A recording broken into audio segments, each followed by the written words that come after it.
all Renegades of Puck to the trenches. It's time for Renegades of Puck TV. Welcome to the bunker. Welcome to the essence of No Half Steppin'. I'm your host and captain, Crazy Charlie Saunier, and before we get started with the No Half Steppin' hockey coverage, let me direct you to renegadesofpuck.com. Once you go to renegadesofpuck.com, you'll learn everything you need to know about the Renegades of Puck, and then you can click on that merchandise link, and right there, you will find all of the great gimmicks associated with the Renegades of Puck. Our classic logo t-shirt, our Pride logo t-shirt, of course, on display, as well as several other special event t-shirts. We also have socks, throw pillows, wall art, bed sets, and about 55 other items with our logo on it. We've sold out, so you can buy in. Social media is of critical importance to this operation after just 6 months. We sure would appreciate if you could give us a subscription on YouTube. We have gained a couple of subscribers in the last couple of days, and we sure are appreciative. One renegade at a time, there are plenty of room in the trenches for all of you. So thank you so much for those subscriptions on YouTube. Once you see the brand new episode of Renegades of Puck TV posted on YouTube, please share those links in your Facebook feed, and also give the Renegades of Puck a like on Facebook. If Twitter is your preferred platform for social media, then certainly share those links on Twitter. Also, retweet and like the original tweets from the Renegades of Puck, and all of the Renegades of Puck are intensely active on the platform of Twitter. We are on Instagram, so you can find the Renegades of Puck right there. And for now, you can find the Renegades of Puck audio podcast on SoundCloud. But we will be moving to a brand new platform and location. And Renegades of Puck, this is going to be a huge announcement, and we should have this all set up in time for the upcoming playoffs. So again, the audio podcast is about to be something you're going to be hearing a lot more about in the near future. Getting on this platform is very important to us. Behind the scenes, that live stream on Twitch, we have fixed things up even more over there on that community. So F-bombs, second takes, mistakes, that's the only place you're going to find them. And they are made and they are said here on Renegades of Puck TV. Also fully interactive, so I can respond to your comments and your questions throughout the show right here from the bunker. Again, it's not pretty, it's real broadcasting, and I do appreciate each and every one of you joining me for our behind-the-scenes broadcast. It's a lot of fun over there on our Twitch feed. You can become a partner of the show by going to Venmo or just scanning the QR code that's currently on your screen. That's the easiest way to do it. Any donation helps the Renegades of Puck, and we sure could use your support. It's getting towards the end of the season, and we've got an ambitious summer of No Half Steppin' coming up. We sure could use some funds in the account to help us achieve our goals. So again, anything helps. Stick taps, love, and respect to each and every one of you who have become partners of the Renegades of Puck already. Now I know you're here for the No Half Step in hockey coverage, so it's time for me to deliver the goods. It's time for operation number 640 for the Renegades of Puck. That's right, show number 640. And on this date in hockey history, the Nashville Predators, after 77 games played, find themselves with a record of 44, 28, and 5. 93 points has them fourth overall in the Central Division. There are 12 points behind both second and third place St. Louis, and we've stopped calculating the Colorado Avalanche total at this point in the season. So the 2-3 matchup in the Central Division is now set for the first round of the NHL playoffs, with the Nashville Predators unable to displace either of those teams with the number of games remaining. What becomes much more important for the Nashville Predators and their fan base right now becomes the wild card race. So the Nashville Predators, sitting in fourth in the Central Division, are 2 points currently ahead of the Dallas Stars, and they are 12 points ahead of the newly eliminated Winnipeg Jets. So let's flip over to the wild card and see how these things work out. The Nashville Predators are currently the number 1 wild card in the Western Conference with 93 games played. The Dallas Stars are the number 2 wild card team with 91 points.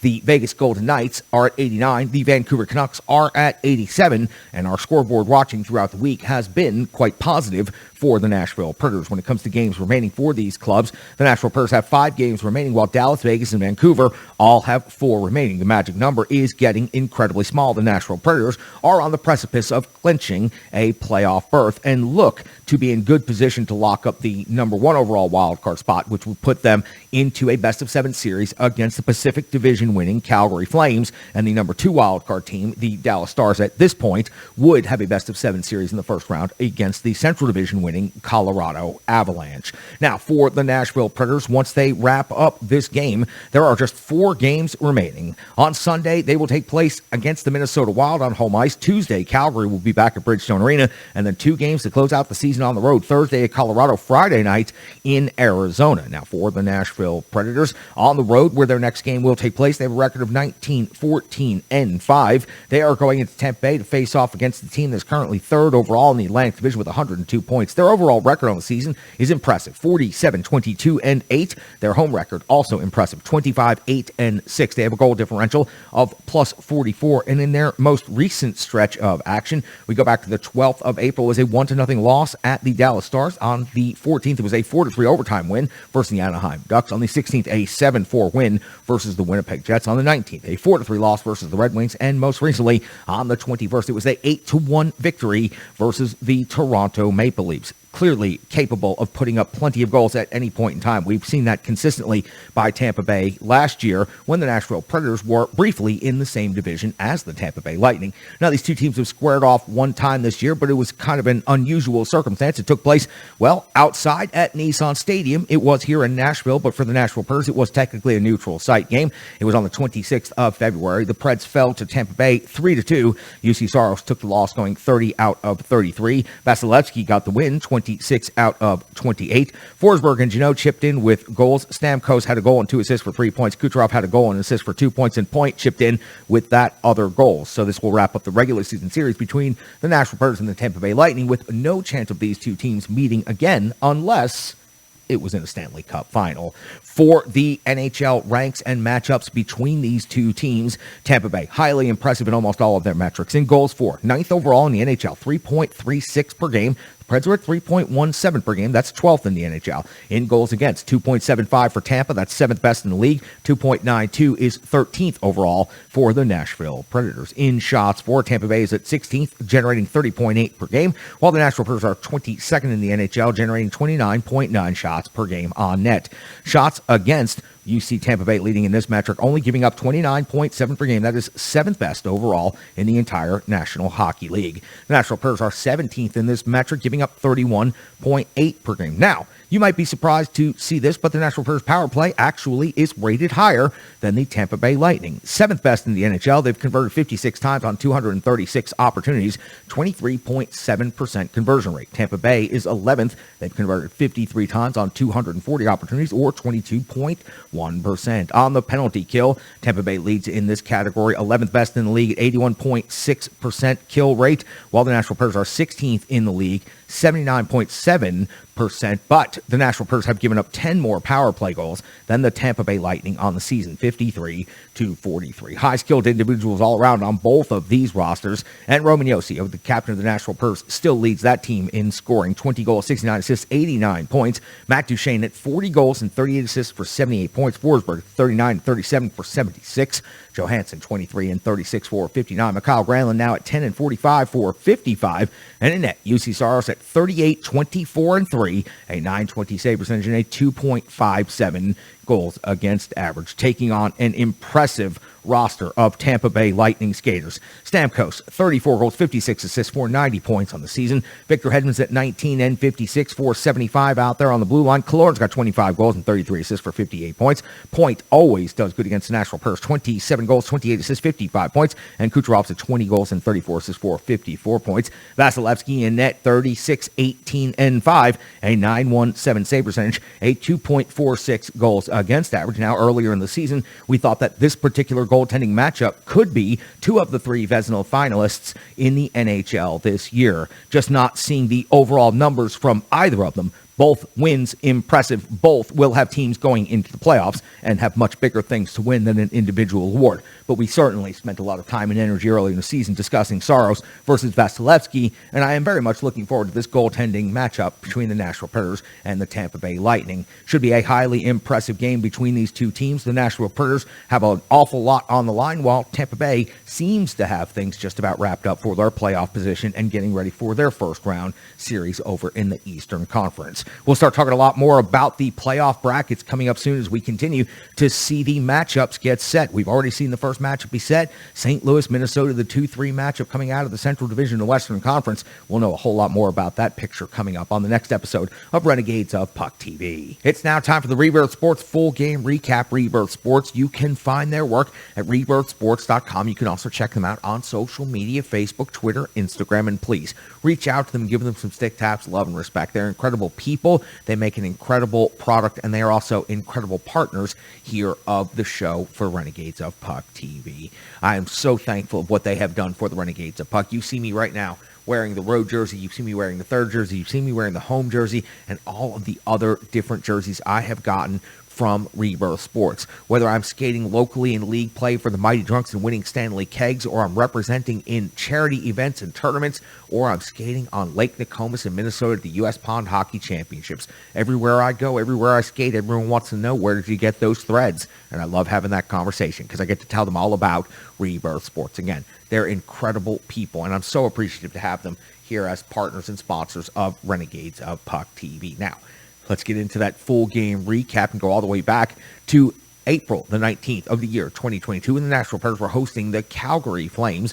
John Hines would deploy his lines in the following way: Cousins, Johansson, and Cunnin, Forsberg, Granlund, and Duchene, Trennan, Sissons, and Jeannot, Tolvanen, Glass, and Tomasino. The future line stays together for one more opportunity.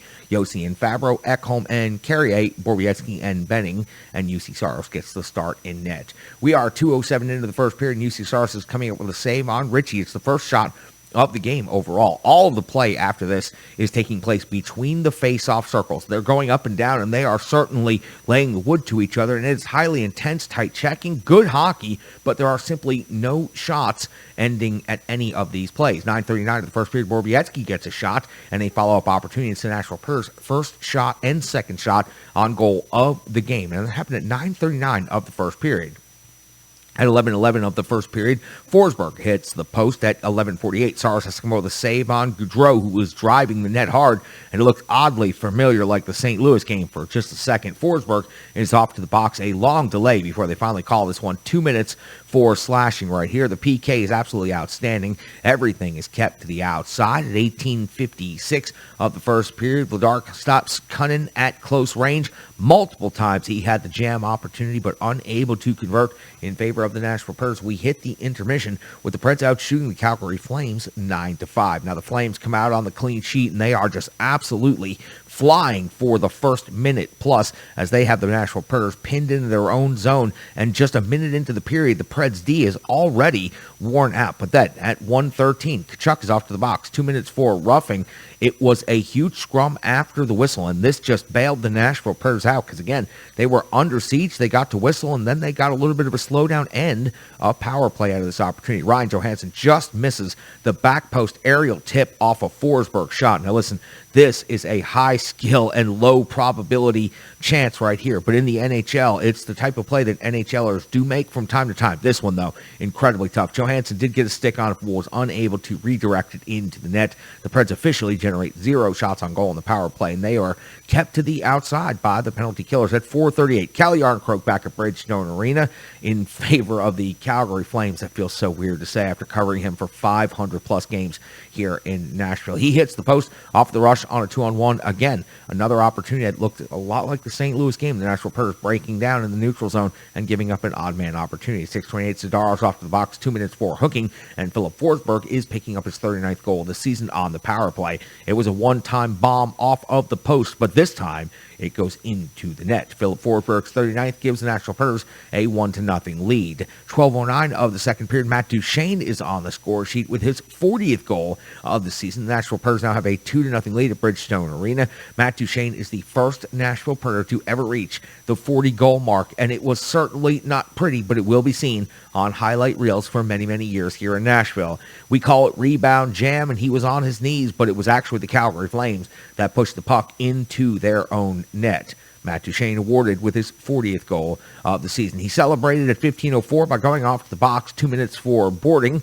Calgary's able to get on the board at this point. Mangiapane has got his 33rd goal of the season. He's got the jam, and he finds the loose puck and finishes before anybody can get to him and stop him. The Nashville Predators still have a 2-1 lead on home ice. 17:02, Zadarov back to the box, 2 minutes for interference, and the Flames' penalty kill is just very strong. They do a very good job out there on the ice. It's something we definitely need to analyze better if they play a best-of-7 series. We hit the end of the second period with the Nashville Predators out shooting Calgary 18-12. So the Preds are limiting Calgary to an average of 6 shots on goal per period so far over the first 40. We go to 5:54 of the third period, and we see Vladar coming up with a save on Roman Yossi's long shot, but at 6:40, Mangiapane's got his 34th goal, his second of the game, 34th overall in the season. It was a shot blocked and a loose puck near the slot. He gets to it faster than anybody else, and the Calgary Flames have tied this game up at 2 apiece. We go to 11:30 over the third period, and Sissons has a deflection that bounces off of the ice, so he deflects it down off the ice, then it goes off of the goaltender, and then off of the crossbar and out. Everybody thought that this puck was in the net, but it was not. 12:17 of the third period, Gino is off the box, 2 minutes for tripping, but then we would see a makeup call as Calgary gets called for 2 minutes for interference. We'd see a 4-on-4 for 106. We'd see Vladar come up with a huge save on Forsberg on the Nashville Predators. Very short power play. 18:52 of the third period, Vladar comes up with a save on Trennan, plus jam, plus a large scrum here towards the end of the game. You can see these two teams are starting to develop a healthy dislike for each other. At the end of regulation, the Nashville Predators outshoot Calgary 25-19. So the Nashville Predators limit Calgary to 6 shots or just over 6 shots per period throughout all of regulation. We're into the overtime session now at 1:23. Vladar comes over with a save on Johansson's backhand right there at the post with the leg of desperation toe. Just 10 seconds later, 1:33. Soros still comes over with a huge save on Gaudreau. 2:16. Soros comes over with another huge save on Mangiapane. And then at 3:48, we see Calgary picking up a penalty. Too many men on the ice. It's a 4-on-3 power play for the Nashville Predators, but the Calgary Flames penalty kill is able to hold strong and force into a shootout. Shots on goal at the end of the overtime session. Now the Preds for the game 28, Calgary for the game 21.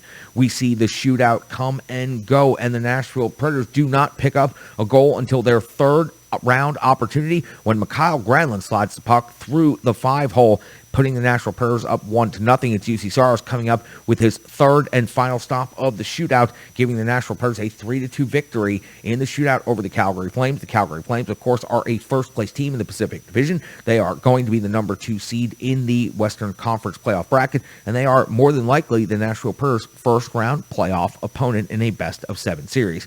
For the Nashville Predators, after what happened to them in that humiliating embarrassment and all the other words you can put to describe against St. Louis, they had to come out and win this game, and they had to come out and play a good, tight, physical game, and that's exactly what they did. They definitely made up for what happened the other night against the St. Louis Blues, and now after the 5-game homestand comes and goes, the Preds finish with a record of 3-2. They beat the 2 teams they were absolutely supposed to in Chicago and San Jose, and then they beat the Calgary Flames, and that's a straight-up great victory for the Nashville Predators. They were not the better team in this matchup, but they found a way to come up with the victory. So that's good for the Nashville Predators. They pick up 6 out of a total 10 points, and they find themselves in the number 1 wild card spot here with 5 games to go in the regular season.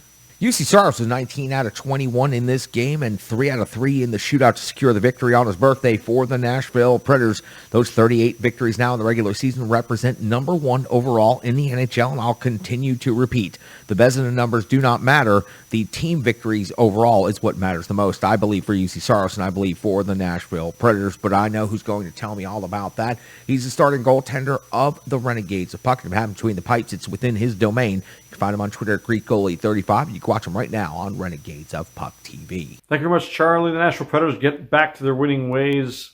Good win against the Calgary Flames, a tough team. Yes, they're on the second of back-to-backs, but Calgary's second-best team in the Western Conference and a potential playoff preview for the Nashville Predators. They take care of business on home ice. Great performance. One of the best defensive performances I've seen from the Nashville Predators this year. Is it surprising? Probably not, considering what happened the other night against the St. Louis Blues. They come back, they get back to their identity, which is punishing forecheck, hitting the opposition with everything you have, and grinding games out. I know Brian Baston later on is going to talk about his one big stat and the magic number for the Nashville Predators. My magic number for the Nashville Predators is 2. 2 as in 2 goals allowed per game. Nashville, as I said last time, almost unbeatable when they give up 2 or less goals. The record now this season, 35-1-1 on the season when they give up 2 or less goals. I'm sorry if that means boring hockey to some people out there that want to see a whole lot of goals out there, but winning is never boring, as I said last time. You continue to win games, 3-2, you grind games out. It's the second time this season they've beaten Calgary in extra time by a score of 3-2. I don't care how they're winning, whether it be boring, low-event hockey. I don't care what the naysayers have to say about this. The Nashville Predators are a grind-out type of team. They're physical, they fight, they're in your face. Yes, they have finesse. They have some elite scoring with Matt Duchene and Philip Forsberg, but this team needs to stick to their identity. UC Soros does not have to be Superman back there in net when they play like they did on Tuesday night against the Calgary Flames. Just 21 shots on goal against Calgary. Calgary is a team that has outscored their opponents by over a goal per game. And the Preds gave up a measly 21 shots on goal and not a whole lot of offensive fluidity from the Calgary Flames. They had 2 ugly goals from in front of the net. A couple of bounces went their way, and they got a couple goals. Now, granted, the Preds did get a couple bounces their way as well. Of course, the goal by Matt Duchene gets a lucky bounce. Philip Forsberg, the one-timer on the power play. Didn't expect that to go in. You get a post, you have it go in. Good job by Forsberg. But overall, this Nashville Predators team, if they play like they did Tuesday night against Calgary, they're going to be a tough out. I just saw a story from Craig Button up in Canada talking about how the Nashville Predators are a favorable matchup against the Calgary Flames. Well, Nashville can play the type of game Calgary plays and shove it right back in their face, as they've shown twice now this season, 2-0, and they play again next Tuesday night in Smashville. The Preds, next up at Tampa Bay on Saturday. Plenty of days off. They better enjoy these days off. They're not going to get too many of those coming up here in the next couple of weeks if they take care of business and make it to the playoffs. Right now, it sure looks like they're going to be in there. Who they're going to play, there's no telling right now. It is leaning towards Calgary for right now, but again, you never know what with the Western Conference and how tight everything is out there. You can find him on Twitter, GreekGoalie35, and we sure do appreciate you watching him right here on Renegades of Puck TV. He is the one and only Mostradamus. If it happens between the pipes, it is his domain. I sure do appreciate Mosh for taking care of that for me. It always feels better when Mosh is backstopping the show. Matt Duchene's got his 40th goal this season in this game, the first ever Nashville Predator to score 40 goals. I have got to tell you, I have had this conversation so many times over my many years of covering the Nashville Predators. I honestly did not think anyone was ever going to score 40 goals for the Nashville Predators. 100 points is the other mark I have long thought no one would ever get to, and Roman Josi is going to come damn close to getting to there, but he's not going to reach 100 points on the season. So seeing 40 goals from Matt Duchene and then probably seeing 40 goals from Philip Forsberg, maybe even in this very next game, it's incredible. And I know a lot of people have jumped off ship on this Nashville Predators team after the last couple of seasons, but I have to tell you, it has been one of the more enjoyable groups that I've had a chance to cover, and I've been covering this team going all the way back to the original grouping. I mean, I used to cover Hartnell and Legwand and Greg Johnson and all these guys all the time. Now I'm covering this group, and I have to tell you, it's amazing to see there's going to be 2 40-goal scorers on this team. The single-season points record has fallen, and the captain, Roman Josi, is just blown those records out of the water. It's been so much more fun. Are the Preds in the standings where everybody would like them to be? Well, I don't know. They weren't even predicted to finish in a playoff spot going into this season, so I think finishing in a playoff position at the end of the regular season is sufficient. What they do from there, who knows? Remember, we've seen a Nashville Predators team that's won a President's Trophy, had home ice advantage, and fallen rather easily. We've also seen a Nashville Predators team that has barely qualified for the playoffs and got on the road and got on a significant, damn near historical run in 2017. Getting there is the whole point of the 82-game regular season. What happens from there? Honestly, nobody knows. But we'll be right here to cover it. I can tell you that. Let me tell you about Strong Style Fitness. Strong Style Fitness is another incredible partner here of the Renegades of Puck. 150 plus workouts by a certified personal trainer right there on YouTube, completely on demand and ready for you. They're also totally donation based. So in an industry that is trying to take every penny that you have to help you get fit and help you get healthy, well, Tracy over at Strong Style Fitness isn't looking to do that. She's so confident. She believes in her work so much. She's offering it to you completely for free, because for her, getting you healthy and making you happy is more important than making a dollar. Sure, if you can afford to donate a couple of dollars over to Strong Style Fitness, it would be great. New videos are going to be produced very soon for Strong Style Fitness, but for now, please enjoy the catalog that's been made free of 150 workouts, and you can do that at Strong Style Fitness. We sure do appreciate having such great partners in the trenches with us. Sean C. Smith is another incredible partner here of the Renegades of Puck. He works over at alltheforecheck.com. He's got the intel that you need to know. He was on the front lines tonight at Bridgestone Arena, and he's going to update me on all things Nashville Predators. So I sure do appreciate Sean C. Smith from ontheforecheck.com, on Twitter at SCSOTF, and right here on Renegades of Puck TV. Thanks, Charlie. Hey, Renegades, it's Sean C. Smith, and let's talk a little bit about the Predators' game against the Calgary Flames.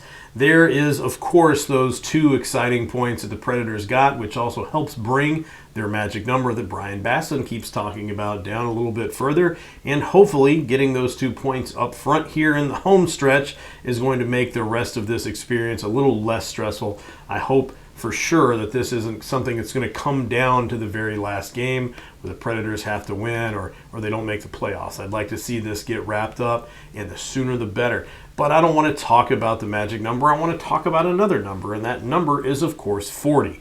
And before you start wondering who on this team wears the number 40, I'm not talking about a jersey number. I'm talking about the 40th goal that Matt Duchene scored tonight, giving him currently the lead in the race between he and Philip Forsberg for the most goals on the team in a season.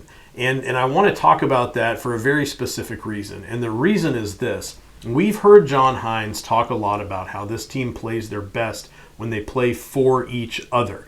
Now, what's interesting about playing for each other is I think it's very obvious when the team plays for each other in a physical way. You've always seen this team step up for one another. You've always seen this team, they're willing to stop pucks. They're willing to take the hits they may need to take to help maybe get the puck further down the ice, but at the same time, they're also willing to fight for each other. They're willing to, basically sacrifice the body when they need to make the best situation for their team on the ice, whether it's getting a little get back at somebody who took a liberty earlier with one of their teammates, or whether it's actually, like I said, absorbing a hit because that allows someone else to get an advantage down the ice with the puck.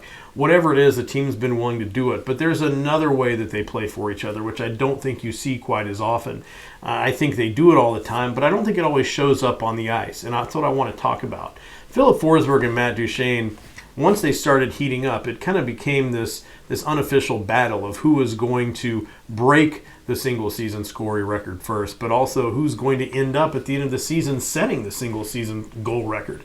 And where I think it's interesting is I think there's kind of a call from a lot of us, and I would say at one point myself included, to try to get Matt Duchene or Philip Forsberg to maybe mention the fact that, hey, maybe behind the scenes there's a friendly competition, or that maybe they've got some money on the board, or there's a friendly bet or something like that between the two of them as to who is going to end up with the most goals this season.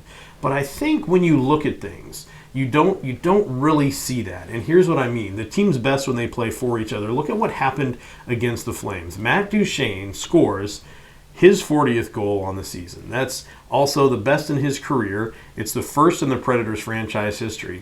And what happened? Everybody that was on the ice, including Philip Forsberg, the guy who is literally one goal behind him for 40, could have been the first Predator to have a 40-goal season, but wasn't, because Matt Duchene made it happen first. Philip Forsberg is basically willing to sacrifice his own body to get that goal puck. And like John Hines said in the post game, they were like little kids on an Easter egg hunt trying to make sure they got that puck for Matt Duchene. Now that's what I say is playing for each other. It's the fact that putting aside all of your own personal interests. Hey, look, I could have been, says Philip Forsberg, not that he said this, but he has to be thinking it on some level. I could have been the first guy to score 40 goals for the Predators. He was one goal away, and it didn't happen. Matt Duchene got it, and instead of maybe being upset for him, he was celebrating him probably more so than anyone else, because who's been there for all of Matt Duchene's goals? It's been Philip Forsberg. They mentioned earlier, Forsberg did, in the pre-game availability during morning skate, that, hey, they try to help each other out. They're really working for each other out there.